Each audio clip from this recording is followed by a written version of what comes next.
Hey, what's up? Welcome to another episode of Let's Play Alien Isolation. And this episode is going to be kind of different because this is post-commentary. Because this episode is really just backtracking. Once I got, a proper torch, I decided now was the time to go around and open all the doors I couldn't open before. This door you get the code for maybe like on the third time you go back to the I swear this game makes you go to the lobby like so many times. But I think maybe it's like the third time during the mission where you have to lock down the stairwell. If you do a little bit of exploring, you can find some survivors, and one female survivor, she'll give you the code to this office, and I did that, but unfortunately I was concerned with the mission and all that stuff, and so I just never came back. Oh, here I had heard the xenomorph.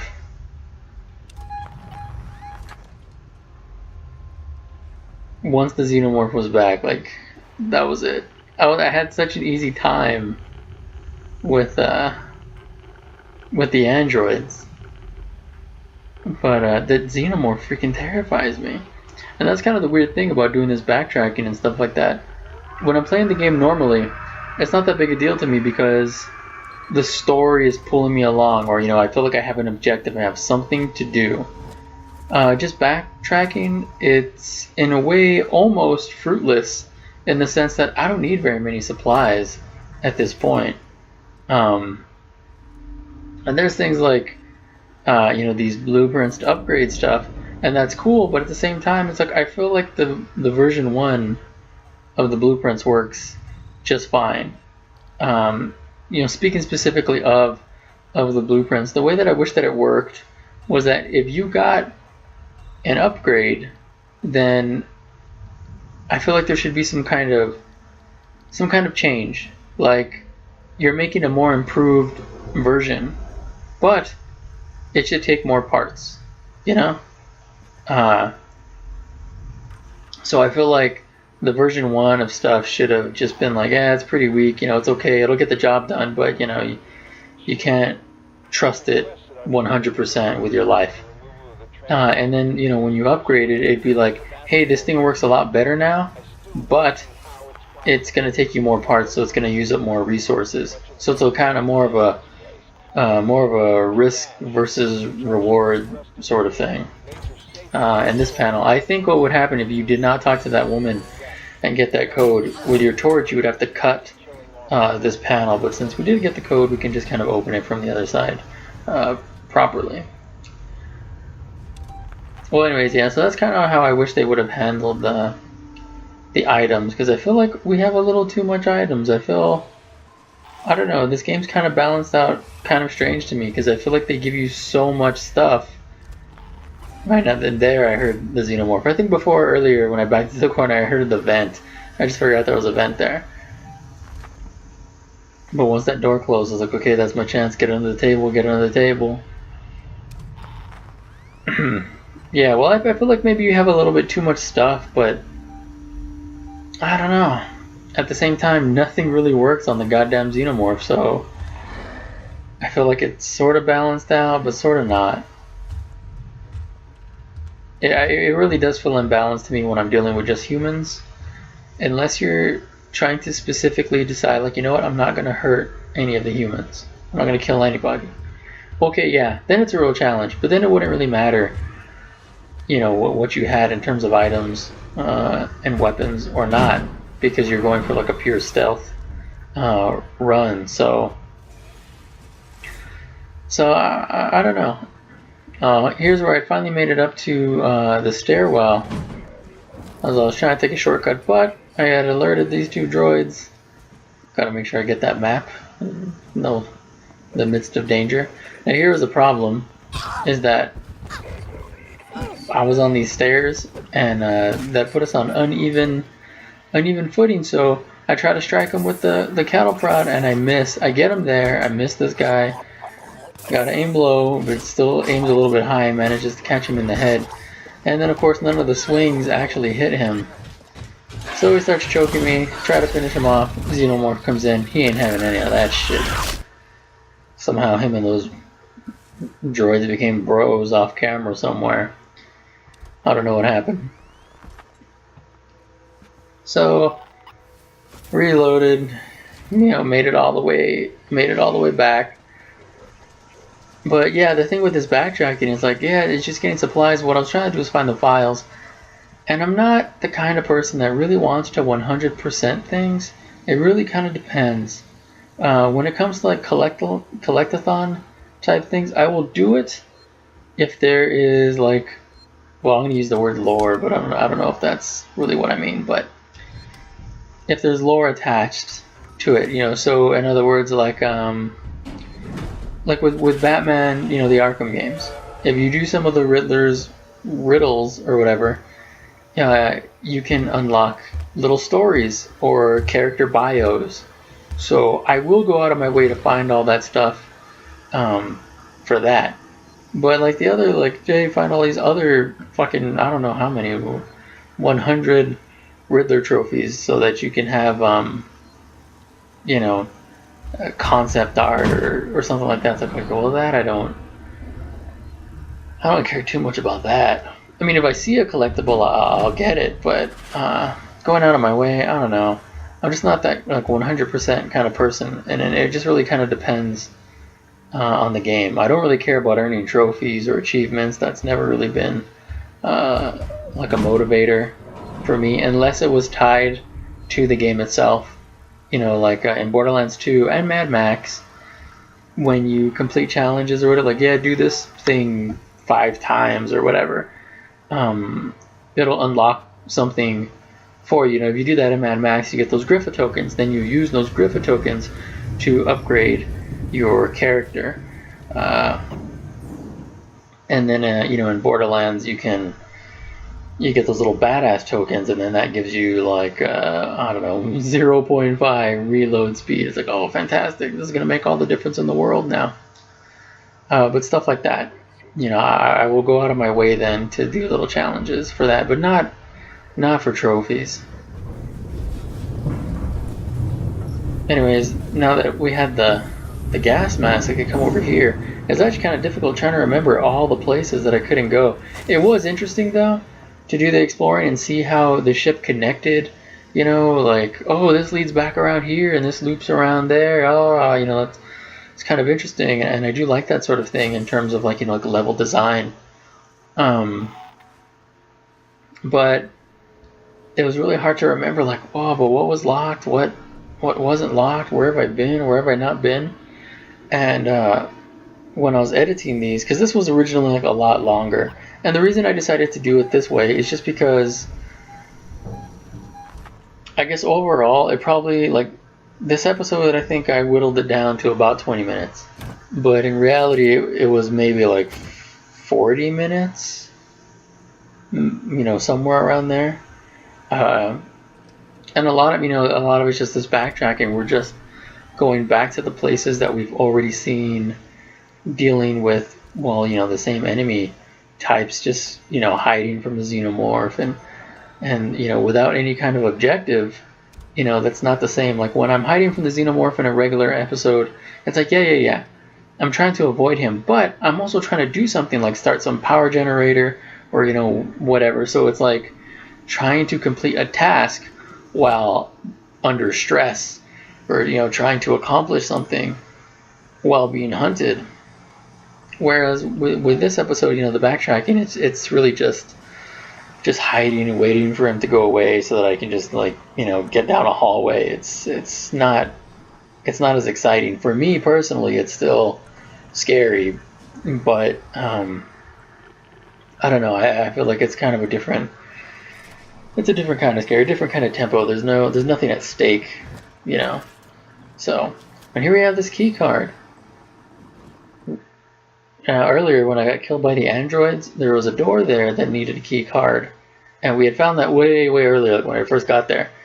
So I guess this is how you get that key card. For that, you have to have your gas mask and come through here and all of that. Which is the thing when you're doing this kind of Metroidvania type stuff, is you really want to wait until you get all of these items and tools before you start backtracking and running around trying to get everything. Otherwise, you'll come to like a dead end because you still don't have something that you need. There was probably like an extra 10 minutes on this episode of me going to check on some doors, and it turns out that my hacking tool was still not a high enough level.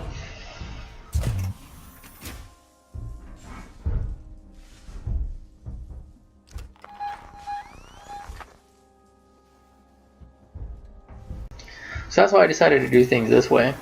But for the most part, I was having trouble trying to remember everywhere that I needed to go. And then, even when I did remember, like, oh no, but there was a door here, I remember that, I would forget how to get there. Because these tram systems, man, they don't take you like exactly where you want to go. So it's always kind of like, you gotta take the tram, you get to here, and then you gotta make your way through that area, and then you gotta find a particular elevator to take you somewhere. So, but this is why I want to do the backtracking, to get these Nostromo logs. And in the end, I think the Nostromo logs are cool. I wish they were a little bit longer. Or I wish I don't know, I wish there was more to them. I feel like they wanted to have this really cool idea. They wanted to have this really cool idea of having these Nostromo logs. But at the same time, it's like they didn't want to encroach too far, I guess, into Alien. Where this game takes place is in between Alien and Aliens. And I feel like it works its way in fairly well, because it can do whatever it needs to do without ruining anything or messing up any other kind of canon or continuity or whatever. It has to be like a pretty self-contained story that works in between that time. And well, Creative Assembly has said that they're not working on a sequel. They, I don't know. They mentioned, someone asked them something about it. Do they still toy around with like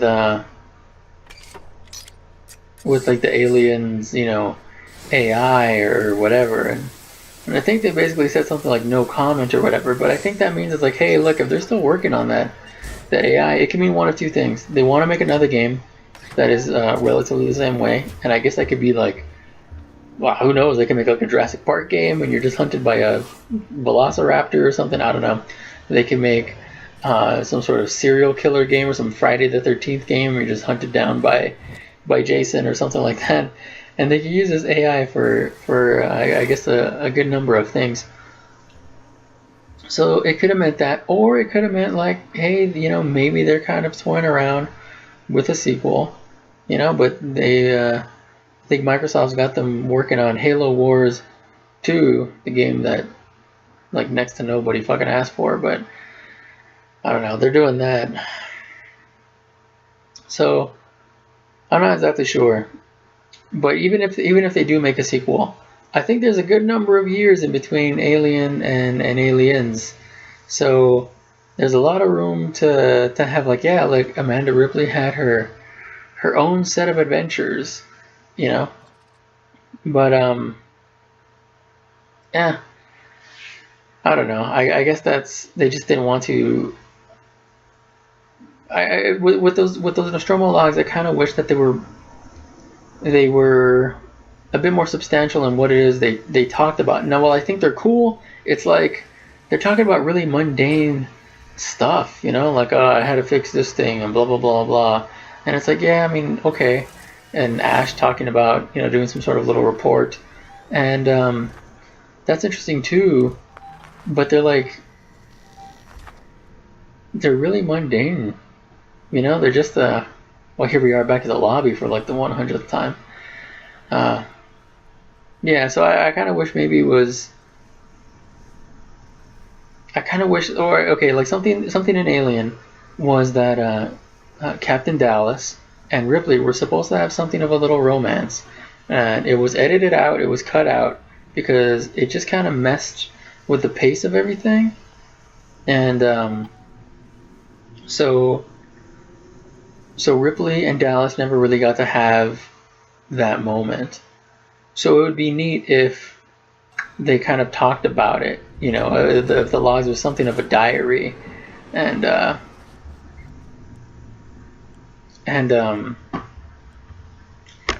it would have been interesting to hear them talking about their relationship, and or something like that, you know, because that's what a game's for, to explore all the stuff that a movie doesn't have the time to explore, because a movie's got to keep like a certain running time, and it's got to keep up a certain pace.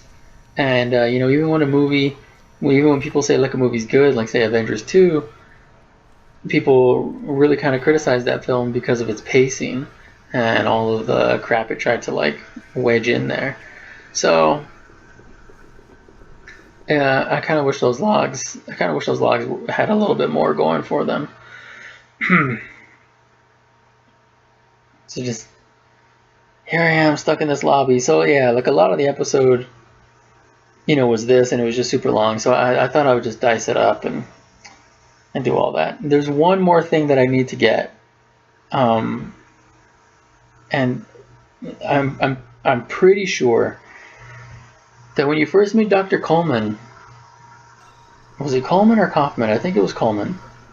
When you first meet Coleman, he basically he's talking to you from a little office, and you can't get in there. And I think there's like an audio diary in there, and I'm not gonna get it this episode. And you know, fucking spoiler alert, whatever. The next episode is the same thing. There was so much backtracking to do, so I made my way back down, and here we're going to that room that had the key card. Here's the thing about me, and something that makes it very, very difficult for me to do Let's Plays. And the thing of it is, I have a really hard time keeping my train of thought. Like, I always just blank out, and I don't know why that is. It's just, I have no idea. I tend to lose my train of thought on what I was talking about, and I feel like I have to reiterate myself 100 times over. And it's not so much because I'm afraid someone's not taking the fucking journey with me. It's because I'm trying to jog my own memory. Like, what was I just talking about? And what actually helps me is pacing. I'm one of those kinds of people that I pace around in a circle when I think. And I have no idea why I need to do this.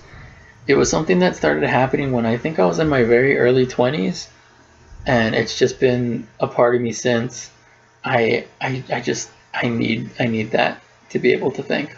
But when I'm doing a Let's Play, obviously, I'm sitting down and I'm playing the game.